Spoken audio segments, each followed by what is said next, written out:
Now they want Mark Waugh off the ground, and I think my reaction, I've got to say, was that Mark Waugh was out. Lehmann has left. Will they call for a replay here? I agree totally. My initial reaction was that Darren Lehmann had gone past Mark Waugh. And Ganguly's quite right to ask, but I guess once the umpire's made a decision, Tendulkar, Ganguly, they're all saying, hey, and Mark Waugh's getting involved in the conversation. If I were Mark Waugh, I'd be walking well away from this conversation, because he can only lose. If they call for the third umpire, I would suggest that Mark Waugh is in trouble. Now, the umpires are going to confer whether they can actually call for the replay, Green. Well, I mean, the object of the exercise here should be to get it right. This is actually a very significant point. It looks as if they're going to ask for it. There's been no signal here. So it may well be that we as a television company will be asked to supply some replays if possible here. Bear in mind that we haven't got any pictures or any cameras exactly square. We've got them in line with the stumps for the runouts.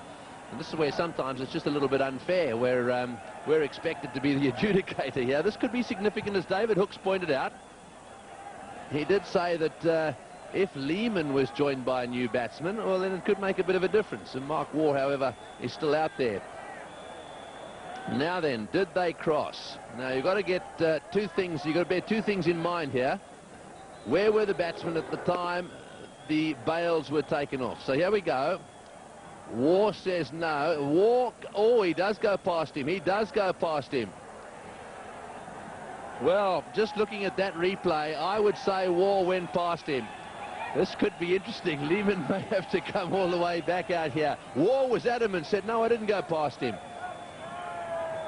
So, well, the Indians come into play there, and they say, I want a replay. That's the Indian captain. Now, this is from sideways on. This will tell us the story. Here goes Lehmann. The question is, what happens? We see the bails. The bails go off. There's no batsman in play there. There's no doubt someone's out. Well, let's have a look if this angle gives us anything. Your view, David? Oh, look, Mark Waugh, from the naked eye, he went past. And in this situation, from this angle here, will tell you that Mark Waugh has gone past. Now, whether he thinks it is a two-dimensional picture with a three-dimensional situation, that may be the only thing. But look at the shadow of Lehmann will tell you. The shadow of Lehmann, and Mark Waugh has clearly gone past that shadow. So that's why Mark Waugh, I felt, had to stay out of the argument. Darren Lehmann, very much a team-orientated decision. He's just walked straight off. Yes, I think that's what he's done. But I think you're looking at the shadows there. Let's just watch the ball come in.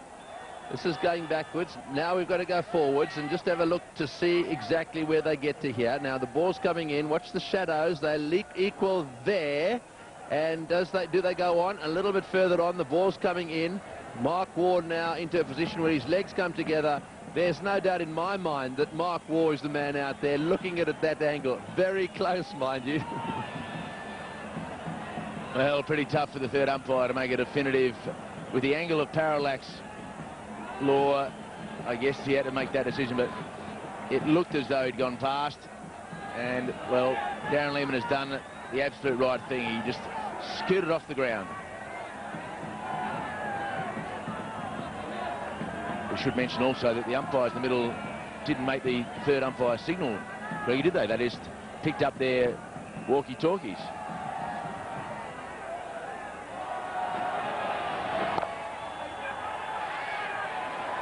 Well, I mean, sure, they didn't make the signal, but they did ask the third umpire. There's no doubt about that.